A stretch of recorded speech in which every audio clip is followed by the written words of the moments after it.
Batman ha dado tal vez la mayor cantidad de productos en mass media. Es muy popular, mira cuántas películas tiene, cuánta mercancía, cuántas series, cuántas películas animadas. Por eso hoy para ustedes el top 7 de películas animadas de Batman. Y mira que de aquí puedes buscar en una Geek Review. Hola leyendas, bienvenida a Comunidad Legendaria. Si estás aquí eres una leyenda y si estás suscrito eres parte de la comunidad legendaria. Comencemos. Número 7.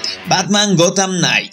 Christopher Nolan puso a volar a la gente con su versión de Batman. Las historias muy urbanas, la corrupción y todo lo demás fueron el bombazo en el cine. Y después de Batman Begins llegaron más historias antes de The Dark Knight, y eso fue en Gotham Knight. Son 7 historias cortas, todas en diferentes versiones de anime que nos muestran diferentes y emocionantes aventuras del nuevo vigilante de Gotham City. Número 6. Batman Under the Red Hood. Si hay una historia cruda en los cómics, es la muerte de Jason Todd en Death in the Family, que se complementa años después con la historia Under the Red Hood. Así, esta historia nos presenta de qué tratan ambas. Es cruda, es violenta, tiene furia impregnada, mucha acción constante sin abandonar la trama, siempre mostrándonos el sufrimiento y la carga emocional de cada personaje, siendo un balance casi perfecto. Número 5. DC Showcase Death in the Family.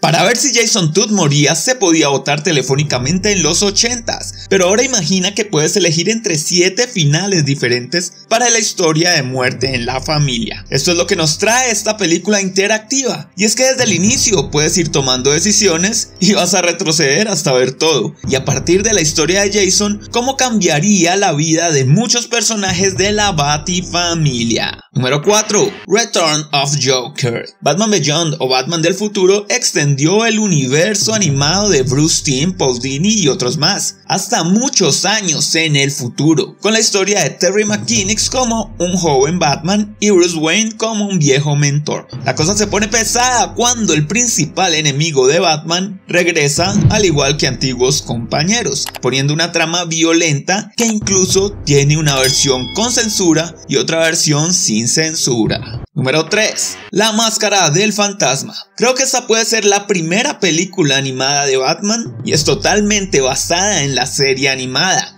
A pesar de los años se mantiene vigente, tal vez debido a su atemporalidad, y nos muestra un villano que pone en aprietos a Batman, así como explora los orígenes del Batman de la serie animada, y cómo situaciones de la vida de Bruce Wayne lo han llevado a tomar diferentes decisiones. Número 2. Dark Knight Return Parte 1. Una adaptación, bueno, es casi animar al cómic. Los 2 primeros números del cómic del mismo nombre, escrito en los 80s por Frank Miller, y que nos narra la historia de un Batman mayor que debe volver del retiro. Ya viejo y gastado, ve cómo su ciudad se cae y debe salir a combatir la banda de los mutantes al lado de una nueva Robin. Hay villanos que resurgen y la ciudad se estremece nuevamente y vemos un gran Batmóvil. Y ahora con ustedes algunas menciones extra. Batman Sub-Zero,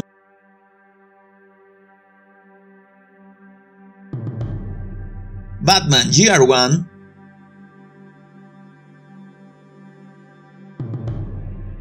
Batman vs Robin.